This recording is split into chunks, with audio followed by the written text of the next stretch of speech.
Gravitacija, demistifikacija. Bliži nam se Nova godina i znate ono čuveno crveno na radost. Uvek nešto obučete, imate na sebi crveno da vam bude dobra godina u ljubavi, zdravlju i svemu. Ili, ima bolje rešenje, dovedete neke ljude, proslavite Novu godinu i zapamtite tu i Novu godinu i tu godinu po tim ljudima. I jedna moja Nova godina je bila takva. Nju sam dočekao sa mojim današnjim gostom, Srđan Timarov, glumac. Nisam jedini kome si Nove godine učinio lepim i uvek mi je pitanje šta ostaje za tebe? Kakve su tvoje Nove godine? Potrošiš tu energiju nesebično na ljude, svima bude dobro i svi kažu kako je bilo dobro sa Timarovim na dočeku Nove godine, ja kažem meni takođe. I to pitanje šta ostaje za tebe je moje prvo pitanje tebi danas u Gravitaciji. Prvo uz poteškoću da si uspeo da me, taman sam mislio da sam vrlo opušten i da mogu da krenem s tom ovaj podcast, a kad na ovakav način lep kreneš, onda malo me ostaviš bez municije. Prvo, hvala ti što sam u nečemu, prvi. A to je da ti ja snimamo tvoj prvi podcast. Kad god ga ti pustio. Na sreću i na radost, kao što kažem. Možda nije crvena, jeste naranđasta. Meni jeste crveno slovo, ja isto kao i ti tu Novu godinu pamtim onako kao jednu spektakularnu, u toj godini su se mnoge stvari promenile i za moj život i mi smo je proslavili onako, kažu da je Nova godina dečiji praznik, a meni je to bio naš praznik i bilo je divno kod vas. A šta ostaje za mene? Pa ostaje puno toga. Eto, ostaje ta Nova godina, ostaje svaki dan, ja sam taj opredeljeni gledač u lepo. Odakle crpiš tu energiju? To je prosto neverovatno. Kažem, nisam jedini kome je lepo sa tobom i kad završi druženje, bilo da li je Nova godina ili šta, ostane ta energija i ostane taj, u ovom čudnom vremenu, neki polet da sve može da bude bolje.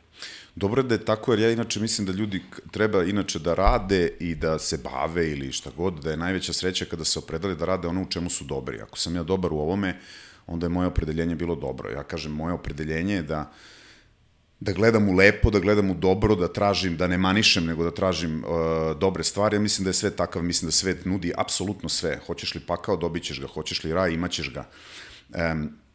Samo je stvar tvog švenka, tvog smera.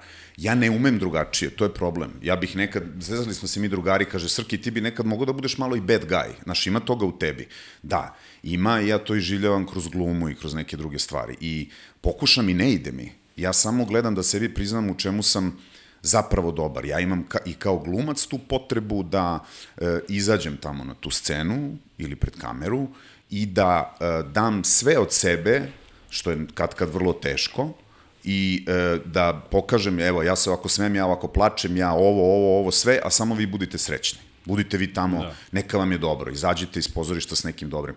Tako da ne znam, možda je to stvar karaktera, možda vaspitanja, možda opredeljenja, mislim da je kombinacija. Sad dobro to, kad i u najavi sam rekao Srđan Timarov glumac i ti sad kažeš glumac i ja nekako, pošto i ovaj podcast radimo već pri kraju još jedne od izbornih kampanja, kao da su se uloge promenile. Sad više, kada se kaže glumac, pita se da li je neko to političar ili glumac. U kom momentu glumci postaju političari, prestaju to da budu i postaju statisti i u kom momentu političari preuzimaju ulogu, ajde da kažem, tih loših glumaca.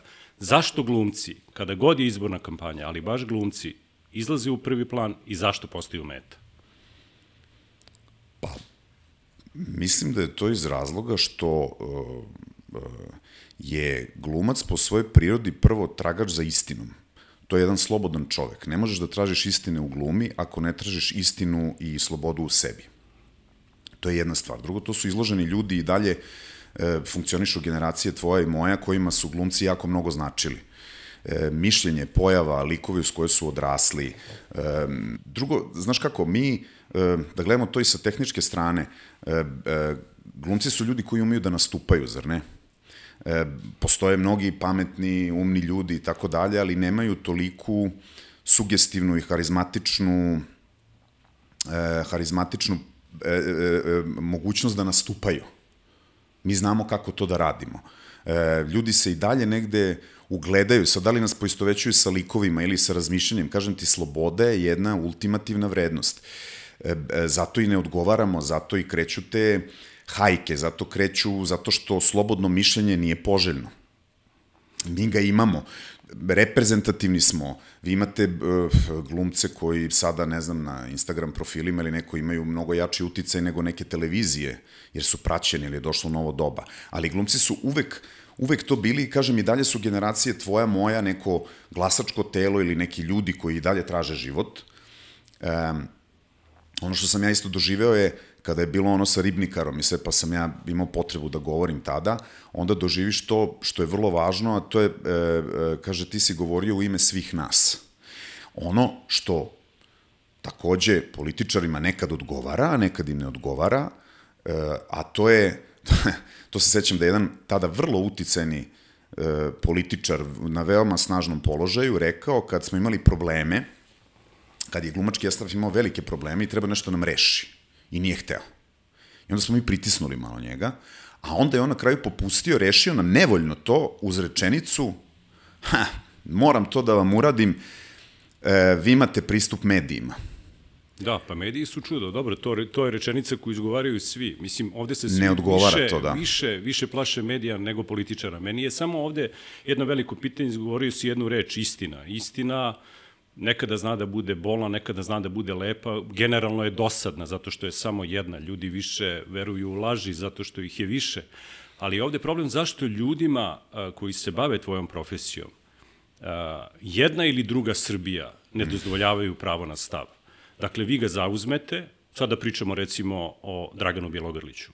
Ova Srbija koja je za Vučića, ona torpeduje taj stav. Na isti način, veliki umetnik po meni, Bule Goncić ili Lazar Istovski, zauzmu opet neku svoju busiju i onda ova druga, neću da kažem Bjelogrlićeva Srbija, nego Srbija koja je protiv Vučića, torpeduje njih. Zašto smo došli u takav moment u društvu te podeljenosti i zauzimanja ličnog stava, barem onog, jer neko želi da ga iznese javno, da ostane to na otvorenom prostoru? Iz straha. Neko čuva nešto svoje što nije u redu i traži svoje vojnike, saplemenike da taj svoj laž i svoju obmanu i svoju malverzaciju i svoju neiskrenost i nedobru nameru sakrije iza nečega i za to traži svoju vojsku, koja je da li glumac, da li biznismen, da li novinar, da li kogod. I zato što nešto nije u redu, da mi poverujemo da smo svi jedno i da svega ima dovoljno i da verujemo u dobre namere, ne bi nas ubiše podele. To ti je kao ono, ako si za Partizan, ti si moj neprijatelj, više mrzim Partizan nego što volim Zvezdu i ostale stvari. To je nešto dok ne profunkcioniše svet dobrih namera, bez obzira na boju. Mi imamo utopija, pa to je utopija. Pa jeste, da, ali kako da živiš da ne veruješ to? Ja ne znam, mislim, ja sam svedok raznih groznih dešavanja i razaranja. Mislim, dobro je što u to veruješ, zato su i nove godine s tobom dobre. Mislim, to je dobra stvar. Ono što mene posebno boli, i sada kažemo, ajde da tu temu stavimo po strani. Jedan se opredelio javno za nešto, drugi se opredelio javno za nešto, izašli su sami iz te zone komfora da žele da njihovo mišljenje izađe u javnost, a ne samo da bude u onoj glasačkoj kutiji i onaj paravan kada vi nešto zaokružite. Međutim, stičem utisak da je danas, ili u vremenu koje dolazi, posebno opasno biti neutralan. Dakle, oni koji ne žele javno da se izjasne, nego bukvalno čekaju, ajde da kažem, te izbore i tu kućicu da glasaju za koga žele, mislim da i oni postaju na neki način meta i jednih i drugih i to je ono što me plaši. Jer ja ovaj podcast koji radim želim da napravim tako da sve u Srbiji nije crno i belo. Ima dobrih i loših strana, ima dobrih i loših ljudi i mislim da probleme koje ima Srbija nema samo Srbija, gledamo globalno šta se dešava. Kako barem onda da izbegnemo tu zamku da taj ko je neutralan ostane neutralan, barem ako to želi. On svoje delo pokazuje glumom, doktor u medicini, dakle svako novinar u svojoj profesiji, ali ta obojenost koja se traži i od jedne i od druge strane, mislim da na jedan način, ozbiljan način opterećuje ovo društvo.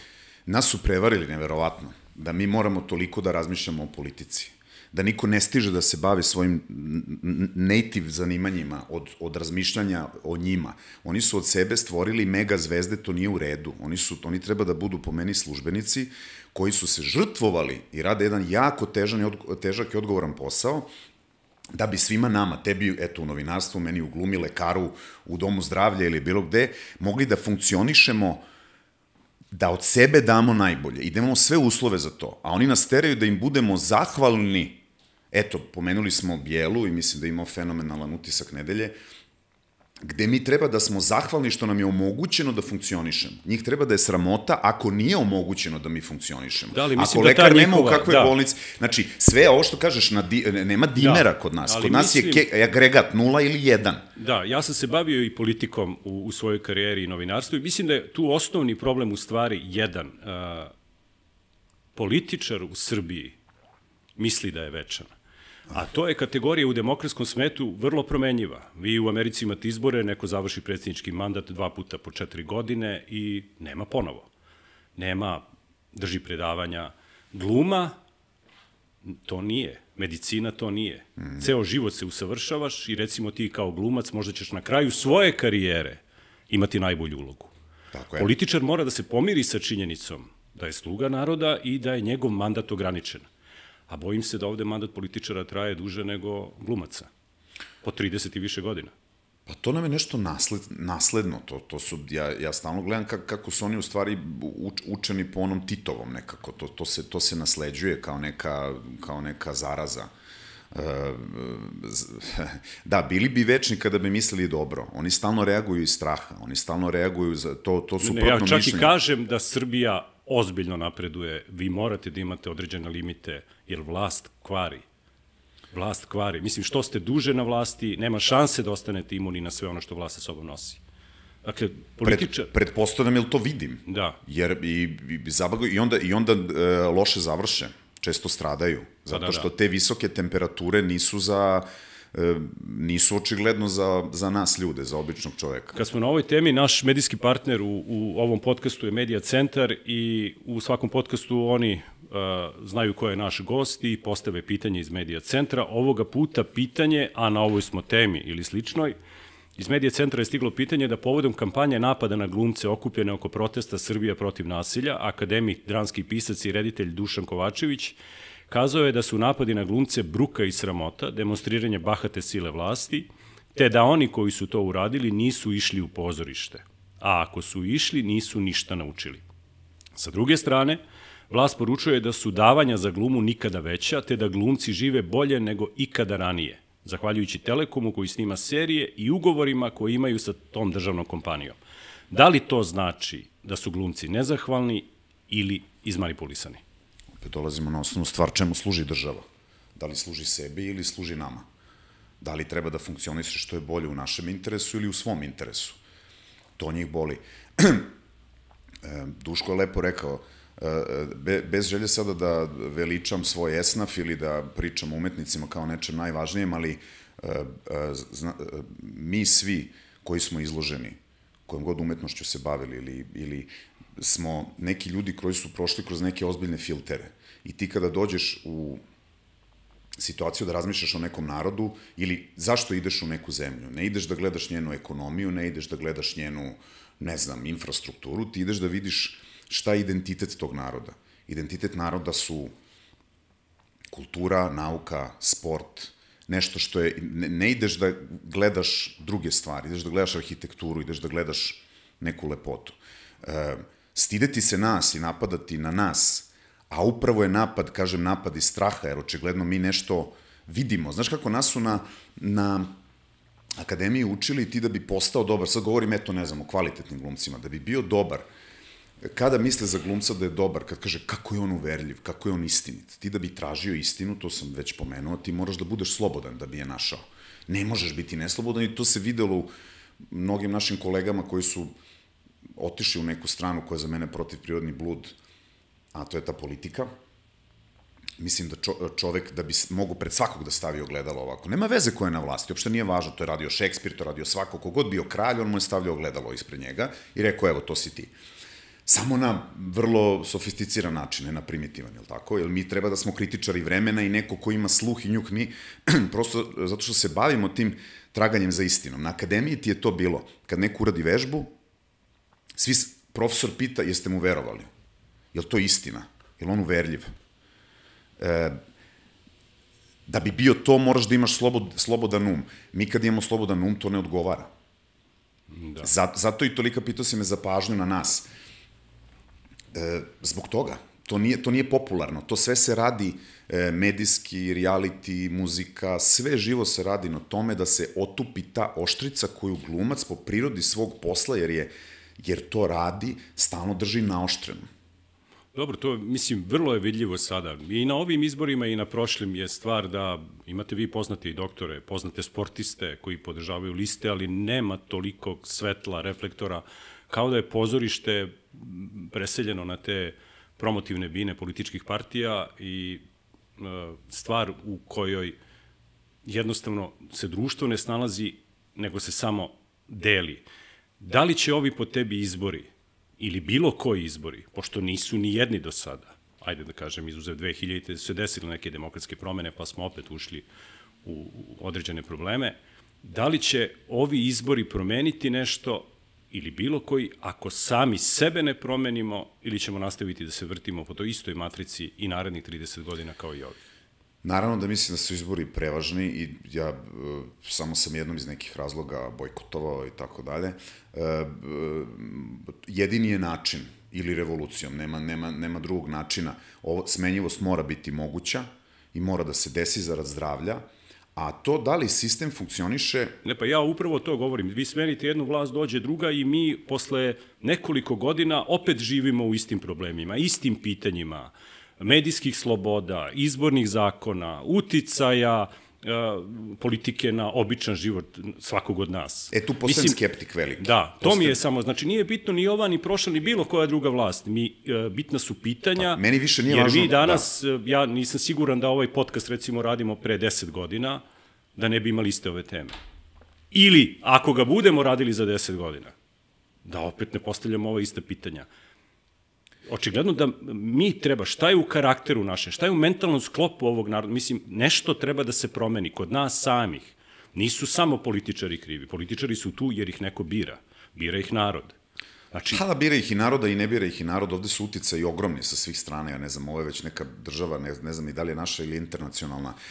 Meni je važno, ovo što kažeš, ista su pitanja, iste su stvari, moje najveće razočaranja su naravno bila u nešto u što sam ja verovao, ja u ovo ne verujem što je sad na vlasti, ali meni više stvarno, kroz sve, eto, koliko glasam, koliko moram da razmišljam o toj politici, nije mi važno koja je mačka boja, važno je da vata miševe. Meni je isključivo to važno. Šetali smo na ovim protestima sada, posle Ribnikara i svega, naravno, tamo sam bio redovan i rekao sam svojim najbližim ljudima s kojima šetam, rekao sada, evo, da vidi nas milion na ulici i da kaže, ok, jasno mi je, nećete me, doviđenja, prijatno i času se povuče. Rekao, šta ćemo mi? Evo, mene da stave za ministra kulture ili nečega, tebe za ministra spora, uopšte nije bitno da budeš premijer sutra. Šta ćemo mi u ovako nakaradno podešenom sistemu? Sad dolazimo na temu nad temama, što ja mislim da nije vezana samo za nas, nego je vezana za čitav svet. Ja mislim da svetu treba ozbiljna reset, jer da treba da sklonimo ego i da kažemo mi nismo uspeli. Nismo uspeli, svet ne može ovako da funkcioniše. Od toga kako su organizovane trgovine, novinarstvo, kultura, nema veze, prosveta, šta god, aviosaobraćaj, nije važno. Ljudi, ovo ovako ne ide. Mi smo se zapleli, došlo je neko novo doba, evo ima previše automobila, ne mogu nađem parkinge. Sve je zrelo za totalnu, za novi prijemni ispit. Ali da bi to uradili, mi moramo da se vratimo na pojedinca, na čoveka. Mislim, od čoveka sve počne. Prijemni ispit za sve, da. Ja mislim da je čovek biće kojem je generalno potrebna pomoć. Da, sigurno. Zašto čovek danas da se uhvati u ovo vreme? Za ljubav, za porodicu, za reč. Šta je spas za čoveka, samog pojedinca, koji treba da gradi tu demokratiju i taj sistem? Pa, da mu neko, dobro si mu rekao, da mu neko pomogne jako. ljudi su zalutali, znaš, kad mi pričaju kao deca nam ne valja, neko roditelji su pogubljeni. Mi svi, ja ono što radim sa sopstvenim životom, ja sam shvatio kao ono u Volteru, znaš, moram da obrađujem svoj vrt. Bio sam i u revolucijama i vamo tamo i ne znam šta sam sve sebe stavljao u procep neki i shvatio da jedino gde mogu da utičem je sa sobom. Onda sam radio mnogo veliki posao sa sobom, odlazio da budem sam, pitao se iz početka šta me zanima, ko sam, da li hoću budem glumac, neću, jesam roditelj, nisam roditelj. A dobro, to su onda pitanja, to su pitanja od kojih te boli glava, ali sad onda tu postaje nešto drugo. Ali od toga kreću sve stvari da se, mislim... Znači, možda i deliš moje mišljenje, ja imam iste probleme i onda izađem na ulicu i osetim ili upalim, uključim televizor, otvorim novine i osetim manjak znanja i višak samopouzdanja. Da li deliš moje mišljenje da je to prisutno svuda oko nas? Apsolutno. Zato kažem, jer osjećam da neki ljudi što manje znaju, oni pucaju od samopouzdanja. Oni grle sve je njihovo, sve mogu. Znam ljude koje znaju sve, a toliko se povuku u sebe pa ne mogu ništa, u stvari te ljude treba probuditi, a ovima reći ili ih namestiti. Kako to? Znači, ipak deliš moje mišljenje da je... Apsolutno, fenomenalno rečeno. Višak samopouzdanja, manjak znanja, kao i grubost koja je ogromna, to znači da je nesigurnost velika takođe, u ta ista znanja, jer su oni pregrubi u odnosu na to kako nameću šta znaju i kako su samo smeli da se bave nečim. Mislim, ja najveće ljude koje sam sreo, oni mnogo sumnjaju. Oni se mnogo pitaju, oni mnogo i ono što najbolje, je li tako? Isto. I što su veći, to su jednostavniji i neposredniji i više žele da te čuju i da razmene. Zašto sam bio nesrećniji kad sam se vratio, volim da se vratim kući i tako dalje, kad sam se vratio iz Japana, bio sam nesrećniji, ne zato što su oni bogati i ne znam šta im je uspelo, nego što sam vidio količinu dobrih namera. Što sam vidio da se sve događa u dobroj, sad moje za tebe za njega. I kada tako krene razmena, kada se pomerim u metrou, jer znam da nema veze što ima 100 mesta, ali treba mesto dati, nemoj da prljaš. Od osnovnih malih stvari, oni postavljaju građanina Japana do 4. osnovne, ne evaluiraju znanje, nego ga nameštaju da bude građanin te zemlje, da voli, da ceni drugog, da je to sve naše, da to nije nešto što, mislim, u tom smislu sam se vratio i video da je ova zemlja naša stvarno kolosalna, divna, malena, ali predivna, sa nekim divnim, pametnim ljudima koji su skriveni, koji su puni nesigurnosti, jer ovi bahati i grubi puni nekog kao znanja, se vrlo guraju. Ja sam video da je nas koji funkcionišemo u stvari ovde jako malo, kada izuzmeš maloletne i ne znam stare i šta ja znam, i kada bi bilo dobrih namera, da svi funkcionišemo časno, čestito, u dobroj nameri, ovo bi bio Eldorado. Ova zemlja bi bila, mislim, ovu zemlju kradu toliko decenija, ona i dalje ima neku lovu. Zamisli da je ne kradu, zamisli da sve ide u dobroj nameri, pa stvarno bi bili Eldorado. Sa geografskim položajem, sa pameću koju imamo, sa ludošću koju imamo, nekom potpuno, znaš, to ono što si rekao, svi vide samo, ne znam, ili pre dobro ili pre ružno. Ja mislim da smo mi jako zanimljivi i da smo vrlo žilavi, da smo blesavi, da smo vrlo, To da smo blesavi pokazujemo. Pa ne, ali blesavost u smislu da stvarno bi, ja, kažeš utopijski, ja sve gledam pozitivno, to crveno slovo što kažeš, ali ja vidim to u mašti. Sad, neću ga možda doživjeti onako fizički u ovom životu, ali me to boli, to me najviše boli. Što vidim da može, a neko neće. Sistem hoće da to neće da se desi. To je namera, mene nervira namera, mene nervira što je jasno i to je poslalo do te mere transparentno da više nikog nije ni sramota od toga. Ranije je to nekog bilo sramota. Sad ljudi to rade, neko ukrade, prevarite, dobiješ na sudu, on ti kaže pa šta?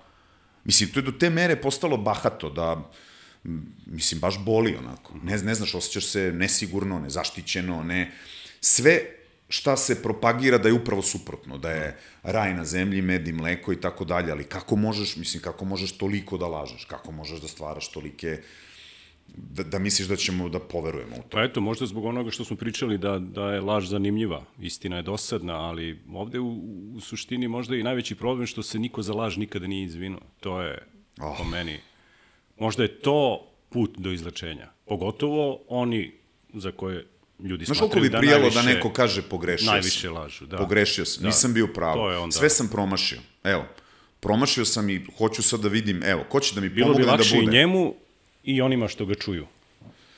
Sad, za koga ljudi sve moraju da rade, kome su se obećali. Ne znam, gledam to onako sa strane, gledam da ja stvarno ne pratim televiziju, vesti koliko da vidim da nije krenuo Treći svetski rat ili nešto, da je neki meteor krenuo da nas vekne ili neku ključnu stvar da čujem, ali zašto čekaš da ti neko sa medija javi kakvo je vreme napolju ili ko je kakav ili šta se desilo? Ja imam drugara, lekara, vozača, imam ovog sa pijace, pitam ga kako je na pijaci, kako je moguće da te oni obaveštavaju o tome i da ti u to veruješ. Mislim, kako se stvori takav, ali sistem radi na tome. Mislim, rol modeli su strašni, otkud nam nasilje, mislim. Još od Tom i Jerry-a pa nadalje, mislim, to se trenira. To je ozbiljan trening. Govorim ti kao čovek koji stalno trenira nešto drugo, jer se i poveruje u to. Treningom poveruje u to. Mislim, organizam je sklon tome. Tu, kad smo kod nasilja, ne mogu da te ne pitam, tvoj život, Srđane, obeležile su 2 tragedije. Prva, lična, 2001. I druga, ajde da kažem, ova zajednička naša iz maja ove godine. I na njih si burno reagovao, na poslednju tragediju, i rekao si da su ti pucnji, u stvari pucnji iz šaržera i pištolja koje je na našim stolovima od 90. godina. Ja lično mislim i ova prva tragedija ima taj isti putokaz, kao i mnoge tragedije koje su se desile u ovoj zemlji od 90. godina. Sad je moje pitanje, se taj pištolj ispraznio? Kad on ide u staro gvožđe ili je samo opalio i opet vraća na neki sto? On će nas pratiti dok god se ne trgnemo, ne probudimo i ne ohrabrimo da promenimo, ne znam kako, evo, do dana današnjeg ne znam kako se to radi, jer je vrlo, ova poslednja tragedija, pričamo o tragediji Ribnikar, me je pokosila kao i sve nas, zato što uvek su ranije bili, eto i ta moja lična tragedija je bila vezana uz neki angažman vezan za politiku, ili se nađeš na pogrešnom mestu, živiš na Kosovu, pa te neki tamo terorista ubije neki krvnik, nešto se sveti za nešto političko, za nešto versko, za nešto za nešto što stvara sukobe, da li su to navijači, da li su to je strašno, ali mu se vidi interes. Mene je pokosilo ovo što se desilo zato što je do te mere nasilje uhvatilo i razorilo tu našu zajednicu da je ušlo u decu. I to je, zato sam rekao da je to kraj. Da ne postoji veći besmisao, da je to Armagedon, da dete puca u decu, mislim. I to je samo bio signal da i jesmo se, zato su ljudi bili na ulici, nisu ljudi bili, kako da kažem, mnogo politički obojeni. Da, bili su, da, oni se misle da upereno jeste bilo, zato što odgovornost je ogromna. Pa su bili na ulici iz straha, pa su ostali na ulici iz nade, iz bunta što niko ne reaguje na to. I bunta da taj pištolj nestane. Zato ja kažem koliko će on je opalio, koliko će on biti u našim životima, jer govorimo o 90. godinama. Pa ne znam, znaš, ja sam se uplašio, bila je akcija sakupljanja oružja, onda sam shvatio, pa čoveče, samo će čestiti i časni i osvešćeni ljudi da predaju to oružje, onaj što hoće da ubija, neće ga predati. Nije to način, nije to uzrok. I sigurno je oružje i dalje ostalo u pogrešnim rukama, to je dobar bio potez, ali mislim više i marketinške strane u tom momentu, ali i moja bojazan kao i tvoja da su ti pištolji opet ostali u rukama nekih koji su spremni da urade to. Ne vidi se nikakva prava odlučnost da se obračuna ne samo sa oružjem, da oružja ne pucaju, nego ta oružja kreću iz prapočetka, kreću iz 90-ih, iz ono što sam ti rekao da smo natrenirani na to. Da, ali onda se opet, evo, vraćam na čoveka i na pojedinca. U mitologiji đavo ima rep. Ja imam kućnog ljubimca kod Tona Shelbya i znam mnoge kućne ljubimce i znam kučkare, to su sve dobri ljudi. Mislim, tako se zovemo mi koji šetamo ujutru, popodne i uveče. Životinje su plemenite. Čovek nema rep. Zašto? A čovek je spreman da nanese zlo. Zašto je mitologija to tako objasnila? Gledao sam i tvoju predstavu Kerovi. Preporučujem je ljudima da tek onda vide koliko su to plemenita stvorenja. Da, ali ta predstava je iza očiju pasa kakvi smo mi, da. Tako je. I sada je meni pitanje zašto mitologija stavlja rep na đavola? Da, a opet s druge strane mogu ti kažem da je najveća opasnost đavola, kažu što se kamuflira i predstavlja kao najbolji. Sklanja taj rep, on kad je vidljiv... I najlepši. Najlepši je. Mene su uvek uznemiravali ti nasilnici ili kriminalci ili neko ko se bavi nečim opasnim ili je takav kakav je, pa je takav kakav je, pa se sklanjaš tako dalje. Mene su najviše brinuli ovi što se sakriju iza mnogih stvari, pa čak i iza Boga, promovišući nešto najstrašnije i radeći nešto, mislim, ili iza umetnosti, ili iza bilo čega, na izgled plemenitog, ili čak iza politike, ili čega god hoćeš. Rep, da, ne znam, vrlo zanimljivo. Mi smo, kažu da je i čovek imao rep, pa mu je zakržljao da se negde sakrio. Ili se zakamuflirao. Pa da, mislim, zakamuflirao se ili se smesti, to je opasan teren, kada poveruješ i ne možeš da prepoznaš da je on tu i da te ili iskušava ili da je pred tobom. Eto, to što se desilo u Rimnikaru gde su žrtva bili deca, dete je napravilo masakr. Kako danas vaspitavamo decu? Kako im prilazimo? Koliko ih razumemo?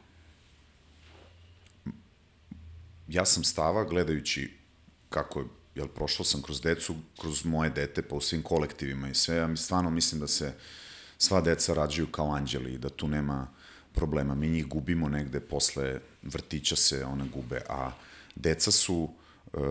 deca su zaista onakva kakva im je kuća.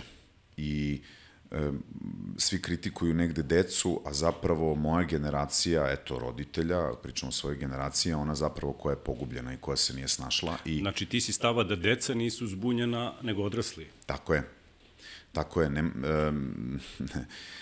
Nuditi ljubav, ja vidim da deca uče primerom i da iz vazduha uzimaju zato što su blizu izvora i dalje su im čula, nisu opterećeni razmišljanjem. Oni dobijaju impresije, oni znaju kakva je atmosfera, znaju šta je između dvoje, znaju šta je između mame i tate i možeš ga učiti čemu god hoćeš, on ovo prima i to postaje. Ima onih žilavih kučića koji svoje roditelje koji baš ne rade kako treba, pa oni sami imaju neko svoje telo i neku svoju hemiju kojem se pretvore, kojem onda napadaju to pa idu od toga, ali najveći broj njih se ne snađe. Ja mislim da su roditelji u velikom problemu. A dobro, da li oni imaju uputstvo? Mislim, sad već vaspitavate decu i preko interneta. Znači, ima mnogo saveta, nemojte ovo, nemojte da galamite, nemojte po guzi. Evo i sad se pojavio jedan klip gde deca koje je 75. 75. godište govore kako je dobro da dobiju batine i kako deca kada polude i treba malo da dobiju. Pa da li kajiš, da li varljača? Šta misliš ti o tome? Pa ja sam imao takvo vaspitanje. Ja sam imao, ne svoje, nego prema svom detetu. On je dobijao bezgranično mnogo ljubavi, jer to mu je magacin za ceo život i zato je stabilan danas, ali je imao ozbiljna ograničenja. I kad je bio preko mere bezobrazan, dobio je po dupetu. I dobio je kaznu, i dobio je ćošak. Sad, najstrašnija stvar je kada, ja mislim da će civilizacija pasti na ovome što se sistem umešao između odnosa roditelj-dete i muškarac-žena. To su po meni dva najsvetija odnosa na ovoj planeti. Umešao i ne odustaje. I meri to po najgorima. To je ono što je najveći problem. On stavlja sebe između žene i muškarca, stavljajući kao premisu da je muškarac nasilnik i ugrožavač žene. Dakle, ako je neko alkoholičar, ako bije, sistem kaže sad to neće. I prema svim muškarcima onda tako namesti da ženi nemaju, šta onda mi treba pišemo mailove ženama da je znamo da li ćeš se ljutiti ako ja tebe pogledam ovako ili ako ti kažem da si ovako, da li će to tebe da... To je gotovo, sve pada u nese. Žene to neće, prave žene to neće, muškarac to neće. I između roditelja i deteta. Svi oni znaju te institucije kako je najbolje za moje dete. I to mere po najgorim mogućim roditeljima koje decu siluju, maltretiraju i sakate im emotivni aparat. I tu ćemo mi izgubiti sve. To je jako opasan teren. Jako, jako opasan. Ja sam... Da. Dobro, ti si na vratima svoje sobe kad si bio mali držao Pixija. Jesam, u prirodnoj veličini. Da, u prirodnoj veličini. Šta drži Lazar? Koji su njegovi idoli? Tvoj sin. Max Verstappen. Opa. Šampion Formule 1. Da. Potpuno nešto... Znači, nema ambiciju prema glumi, nema ambiciju prema medijima kao mama, znači karting i formula. Moja jedna od najvećih sreća je što je on toliko svoj čovek i toliko neopterećen nama i očigledno da mi i nemamo onda takvu vrstu zahteva, nego imamo da osluškujemo njega šta je on.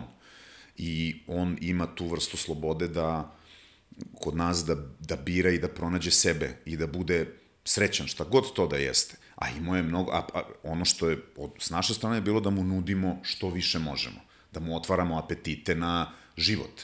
On je izabrao nešto što se u istoriji porodice nije desilo, to je motosport, odnosno Formula 1, odnosno karting, i on to radi, to je njegov svet, to je njegova pasija, to je nešto o čemu on non stop razmišlja. Pa čekaj, dobro, ovde su mnogi roditelji zabrinuti kada deca izlaze uveče, pa da li dolaze na vreme, a kako sad tata i mama gledaju dečaka, tinejdžera koji je u nečemu što je otvoreno kao kartonska kutija i ide 150 na sat. Mislim, ja mom ne bi dao, ali imao bi strah.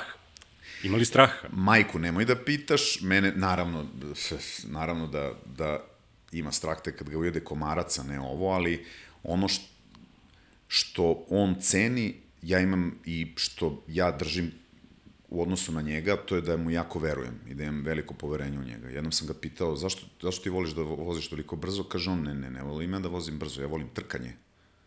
Ja kažem, to je druga stvar. To je neka igra šaha njegova. Jeste da je to na tim točkovima i pri tim brzinama, ali to je neka draž i to je, vidi, ja sam odrastao u stomatološkoj porodici, taj me hleb hranio.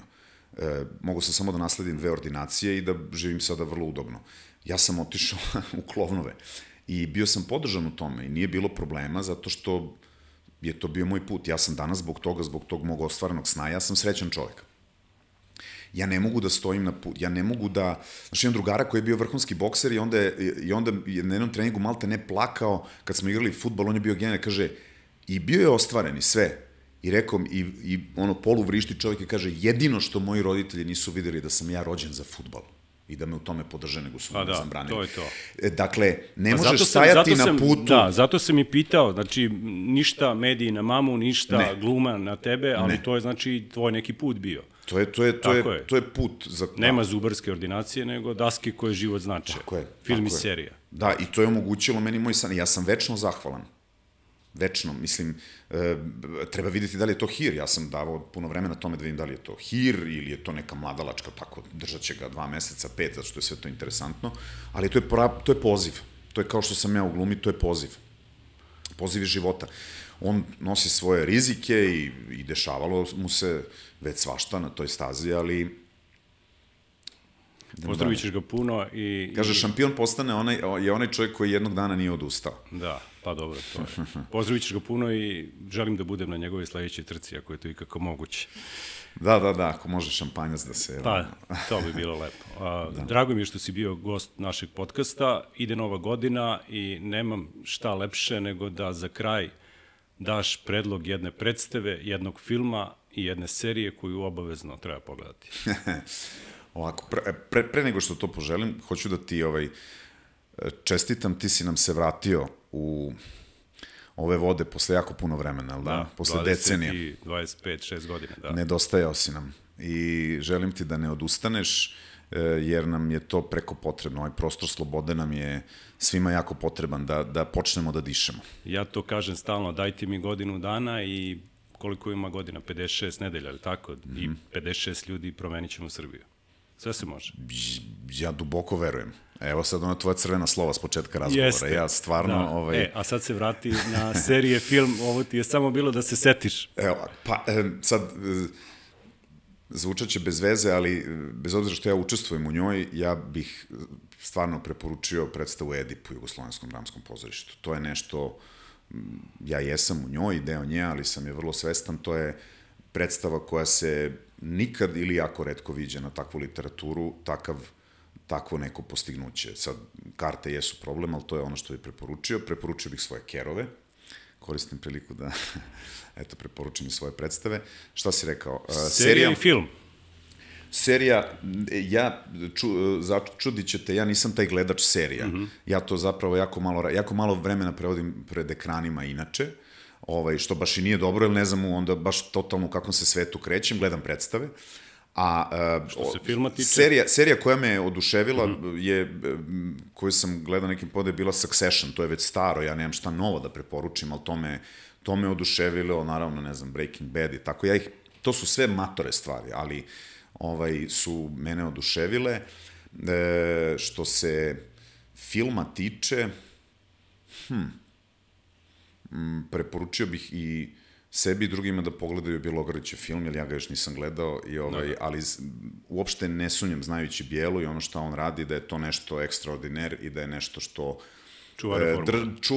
čuva vatru, on drži standarde u najviše mogućem nivou i blago nama zbog toga. Dobro, hvala ti na razgovoru i šta drugo nego da odivim, nego kao svaka naša poruka, Top Gun. Top Gun, uvek Top Gun. Dragi moji, bio je ovo naš Srđan Timarov. Gravitacija, demistifikacija, gravitacija,